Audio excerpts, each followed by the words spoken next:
A cócega no rabo do dragão. Em 21 de maio de 1946, o físico Louis Slotin estava em um laboratório em Los Alamos, Novo México, demonstrando o que seus colegas apelidaram de cócega no rabo do dragão. O experimento envolvia aproximar perigosamente duas semisferas de plutônio revestidas de berílio. Esse conjunto, conhecido como o núcleo demoníaco, já havia matado um cientista. Slotin estava usando apenas uma chave de fenda para manter as semiesferas separadas. 7 colegas observavam de perto. Slotin já havia realizado esse teste antes, sempre à mão, sempre com uma chave de fenda. Ele conhecia o risco. No momento em que as semiesferas se tocassem, entrariam em estado crítico, liberando radiação mortal. Slotin estava confiante, seus movimentos eram cuidadosos e treinados. Então a chave de fenda escorregou. As semiesferas se uniram. Um clarão azul irrompeu do núcleo, enchendo a sala com uma luz intensa. Slotin sentiu um gosto amargo invadir sua boca instantaneamente. Ele soube imediatamente o que havia acontecido. Sem hesitar, ele separou as semiesferas com as próprias mãos, interrompendo a reação. Seus colegas sobreviveriam. Ele não.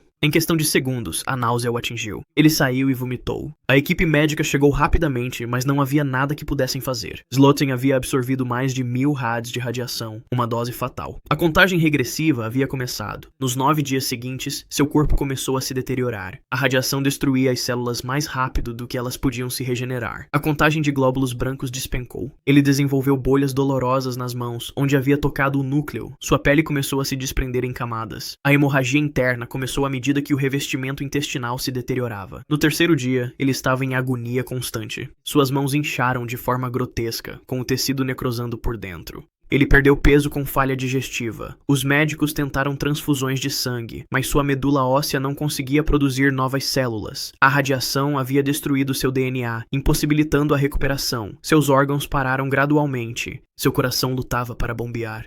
Seus pulmões se encheram de líquido. A dor tornou-se insuportável, exigindo morfina constante. Em 30 de maio, 9 dias após o clarão azul, Louis Slotin morreu. Seu corpo havia sido destruído de dentro para fora, célula, por forças invisíveis ao olho humano. A toxina retardada. Karen Wetterhahn era uma das maiores especialistas do mundo em envenenamento por metais tóxicos. No Dartmouth College, em New Hampshire, a química de 48 anos havia passado décadas pesquisando como metais pesados danificam o corpo humano. Em 14 de agosto de 1996, ela estudava os efeitos do mercúrio nos mecanismos de reparo do DNA. Ela estava trabalhando com dimetilmercúrio, um composto tão venenoso que uma única gota poderia ser letal. Wetterhahn conhecia o perigo.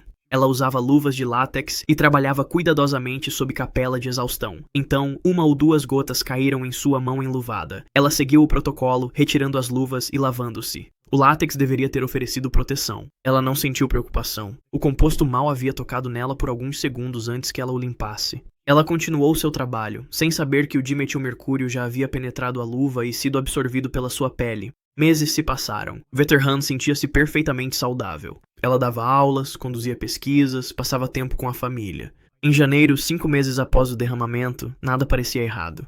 Então ela começou a tropeçar nas palavras durante as aulas. Sua fala ficou arrastada, confusa. Ela perdeu o equilíbrio ao atravessar o campus. Em poucas semanas, os sintomas se aceleraram. Ela já não conseguia mais andar sem ajuda. Sua visão ficou turva, depois escureceu. Ela perdeu a capacidade de ouvir claramente. Suas mãos pararam de responder aos comandos do cérebro. Os médicos realizaram exames e descobriram que o mercúrio havia atravessado o sistema nervoso central, destruindo neurônios por todo o cérebro. O mercúrio estava à espreita, acumulando-se silenciosamente em seu sangue antes de atravessar a barreira hematoencefálica. Agora, ele estava desmontando sistematicamente seu sistema nervoso. Ela perdeu o controle motor. Ela não conseguia falar, não conseguia se mover, não reconhecia a própria família. Exames cerebrais mostraram danos extensos se espalhando pelo tecido. Em fevereiro, ela entrou em coma. Seu cérebro continuou se deteriorando, o mercúrio destruindo mais conexões a cada dia. Não havia tratamento, nenhuma forma de remover o veneno que vinha matando-a há meses sem que ela soubesse. Em 8 de junho de 1997, 10 meses depois que 2 gotas tocaram sua luva, Karen Wetterhahn morreu.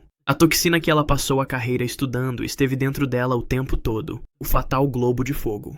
Em 6 de agosto de 1753, o físico Georg Wilhelm Richmann estava tentando replicar os famosos experimentos elétricos de Benjamin Franklin. De sua casa em São Petersburgo, Rússia, o homem de 42 anos construiu um aparato projetado para atrair e medir relâmpagos. Naquela tarde, nuvens escuras se acumularam sobre a cidade e trovões ribombaram à distância. Richmann viu sua oportunidade.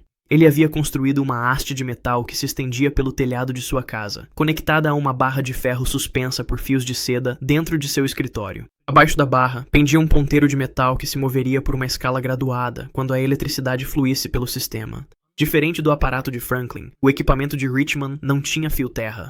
Toda a energia elétrica fluiria diretamente para o seu laboratório. À medida que a tempestade se intensificava, Richman chamou seu assistente, um gravador chamado Sokolo, para testemunhar o experimento. Eles entraram juntos no escritório. O aparelho já respondia à atmosfera carregada, o ponteiro se movendo levemente. Richman se aproximou para fazer uma leitura. Sem aviso, uma esfera azulada pálida se materializou perto da barra de ferro. O globo de fogo, aproximadamente do tamanho de um punho, pairou por uma fração de segundo antes de disparar diretamente em direção ao rosto de Richman. Ela o atingiu em cheio na testa com uma força tremenda. A descarga elétrica atravessou seu crânio e percorreu todo o seu corpo. O choque foi tão poderoso que abriu completamente a sola do seu sapato esquerdo. Sokolo foi lançado para trás pela explosão, ficando inconsciente. Ao recobrar a consciência, encontrou Richman no chão. Uma pequena mancha vermelha marcava a testa de Richman, onde a esfera havia entrado. Seu corpo jazia imóvel, com fumaça saindo de suas roupas. Não havia pulso nem respiração. A descarga elétrica havia parado seu coração imediatamente. A barra de ferro acima estava retorcida e parcialmente derretida pela intensidade da descarga. Georg Wilhelm Richman tornou-se a primeira pessoa registrada a morrer enquanto conduzia experimentos elétricos. O raio globular viajou do céu para a haste, da haste para a barra, diretamente para o cérebro dele em menos de um segundo. Estrangulado pela invenção. Thomas Midgley Jr. foi um químico americano responsável por criar a gasolina com chumbo e os clorofluorcarbonetos. Em 1940, aos 51 anos, ele contraiu poliomielite. A doença o deixou gravemente incapacitado, sem conseguir mover as pernas e com uso limitado dos braços. Ele ficou confinado à cama em sua casa em Worthington, Ohio. Midgley recusou-se a aceitar a impotência. Inventor por natureza, ele projetou um sistema elaborado para recuperar um pouco de independência. Ele construiu uma rede de cordas e roldanas presa à estrutura da cama e ao teto acima. O aparato foi criado para levantá-lo da posição deitado para sentado, permitindo que se movesse sem a ajuda de enfermeiros ou familiares. O sistema era complexo, com várias linhas passando por pontos fixos. Puxando certas cordas em sequência, ele conseguia se erguer. Ele usava o dispositivo diariamente, ficando cada vez mais à vontade com seu funcionamento. Na manhã de 2 de novembro de 1944, ele estava sozinho em seu quarto. Ele começou a rotina de se levantar. Algo deu errado. As cordas se torceram ao passarem pelas roldanas. Em vez de levantá-lo suavemente, as linhas começaram a se enrolar em seu pescoço e tronco. Ele tentou reverter, mas a vantagem mecânica que o sistema útil agora o prejudicava. As cordas apertaram. Ele puxou mais forte para se soltar, mas cada movimento o apertava mais na garganta.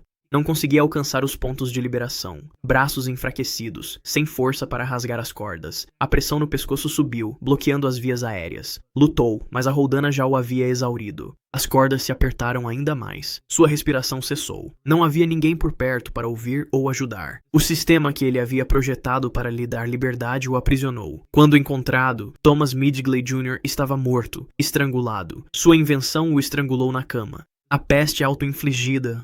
Em 1900, o médico americano Jesse Laziar estava em Cuba como parte da comissão de combate à febre amarela do exército do Zeriuar. O médico de 34 anos acreditava que mosquitos transmitiam a doença, mas precisava de provas. No dia 13 de setembro, Laziar fez uma escolha deliberada. Ele permitiu que um mosquito infectado o picasse. O inseto se alimentou em seu braço por segundos, antes que ele o espantasse. A mordida deixou pequena marca vermelha em sua pele. Laziar registrou o evento em suas anotações e continuou seu trabalho no Campo Colômbia. Ele sentia bem. Dias normais seguiram. No dia 18 de setembro, 5 dias após picada, Laziar desenvolveu dor de cabeça. Ao anoitecer, sua temperatura havia subido para 39 graus. Ele soube imediatamente o que estava acontecendo. O período de incubação correspondia exatamente ao da febre amarela. Ele havia conseguido se infectar. A febre subiu ainda mais durante a noite. Seus músculos doíam com intensidade crescente. No segundo dia, seus olhos e pele começaram a ficar amarelados, à medida que seu fígado começava a falhar. A icterícia se espalhou por todo o seu corpo. Ele vomitou repetidamente, seu estômago rejeitando tudo. No terceiro dia, o vômito mudou.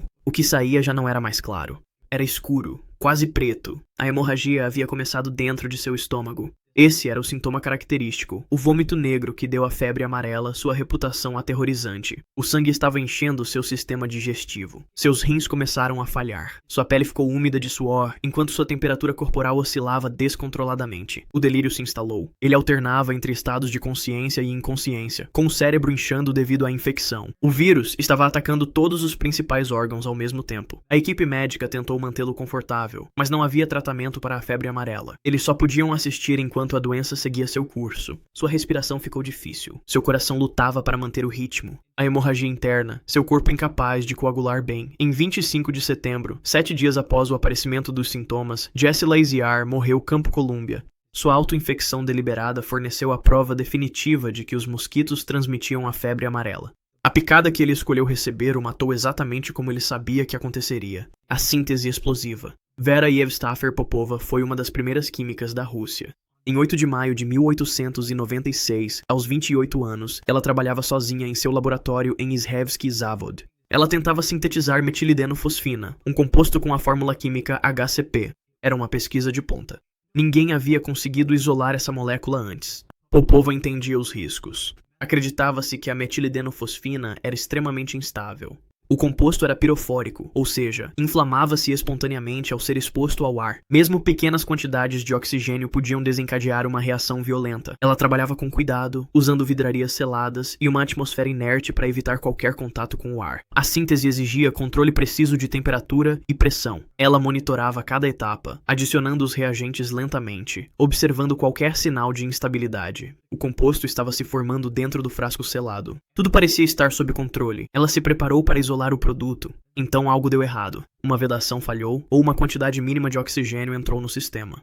Em uma fração de segundo, a metilideno-fosfina entrou em contato com o ar. A explosão foi instantânea e massiva. O produto químico detonou com força suficiente para estilhaçar todas as vidrarias do laboratório. A onda de choque lançou equipamentos por toda a sala. Estilhaços de vidro se transformaram em projéteis, voando em todas as direções. A força da explosão arremessou Popova para trás. A explosão havia atravessado seu corpo. Fragmentos de vidro ficaram incrustados em sua pele. O fogo químico se espalhou rapidamente, incendiando outros materiais no laboratório. A fumaça tomou conta da sala. Outros pesquisadores ouviram a explosão e correram para o laboratório dela, mas o fogo bloqueava a entrada. Quando conseguiram entrar, as chamas já haviam consumido a maior parte do espaço de trabalho. Eles encontraram Popova caída entre os destroços. Os ferimentos causados pela explosão eram graves. Estilhaços haviam penetrado seu peito e abdômen. Queimaduras cobriam seus braços e rosto, onde a bola de fogo inicial a atingira. Ela morreu devido à combinação de traumas e queimaduras. A síntese que ela tentava realizar havia tido sucesso por apenas um momento antes de a molécula instável se autodestruir e destruir tudo ao seu redor.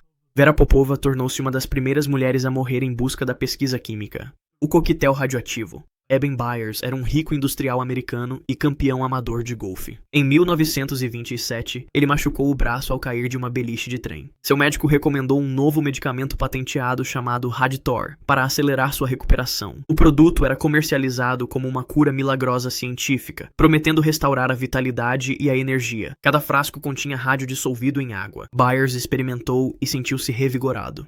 Ele ficou convencido de que o Radithor era responsável por sua melhora na saúde.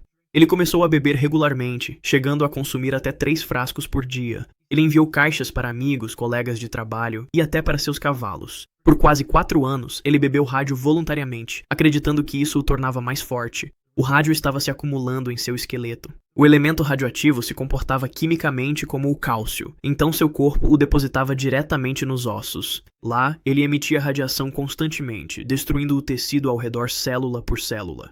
Byers não sentiu nada de errado até 1931. Seus dentes começaram a cair sem aviso prévio. Abscessos dolorosos se formaram ao longo de sua mandíbula. Ele perdeu peso rapidamente. Seu rosto ficou magro e encovado. Os médicos o examinaram e descobriram que sua mandíbula estava se desintegrando. A radiação havia transformado seu esqueleto em ruínas. Cirurgiões removeram toda a sua mandíbula inferior em seções, tentando impedir o avanço da necrose. Buracos apareceram em seu crânio, onde o osso dissolvera. Ele já não conseguia falar claramente ou comer sólidos. Dor constante e intensa. Seu corpo deteriorava. A radiação havia se espalhado pelo sistema esquelético, causando fraturas e deterioração óssea. Ele perdeu 20 quilos. Abscessos cerebrais se formaram à medida que a radiação danificava o osso que protegia seu crânio. Ele ficou acamado, incapaz de se mover sem ajuda. Em março de 1932, seu corpo estava falhando completamente. O rádio que ele havia consumido com tanto entusiasmo transformou seus ossos em pó radioativo. Em 31 de março, em Manhattan, Nova York, Eben Byers morreu de envenenamento por radiação. Uma autópsia revelou que seu corpo continha níveis perigosos de rádio. Ele foi enterrado em um caixão revestido de chumbo para conter a radiação que ainda emanava de seus restos mortais. O homem que observou um vulcão.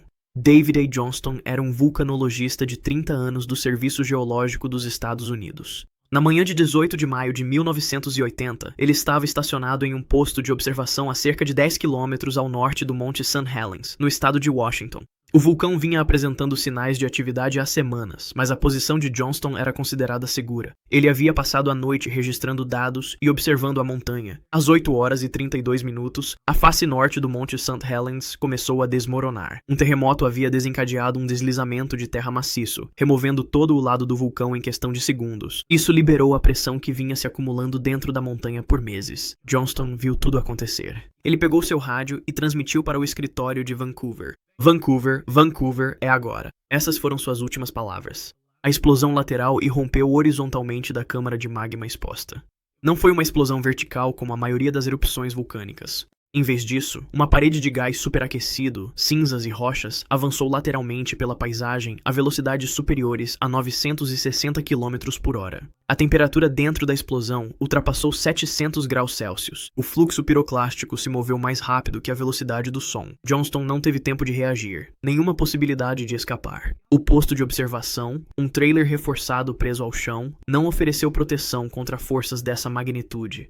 A onda de choque atingiu com a força de uma explosão nuclear. Tudo em seu caminho foi instantaneamente obliterado. As árvores foram despojadas de casca e galhos, reduzidas a troncos nus ou completamente partidas. O solo foi raspado até a rocha matriz. O calor vaporizou o material orgânico instantaneamente. O corpo de Johnston foi submetido a temperaturas que transformaram carne e osso em cinzas em uma fração de segundo. Não houve queima, nem destruição gradual. Ele simplesmente deixou de existir como forma física. Quando as equipes de resgate chegaram à área dias depois, não encontraram nada. Nenhum trailer, nenhum equipamento, nenhum vestígio. Toda a encosta havia sido completamente varrida. David Johnston foi apagado da existência pela explosão vulcânica a qual havia dedicado sua vida a estudar. Se você quiser ver mais vídeos como este, clique no vídeo na tela agora e não se esqueça de se inscrever.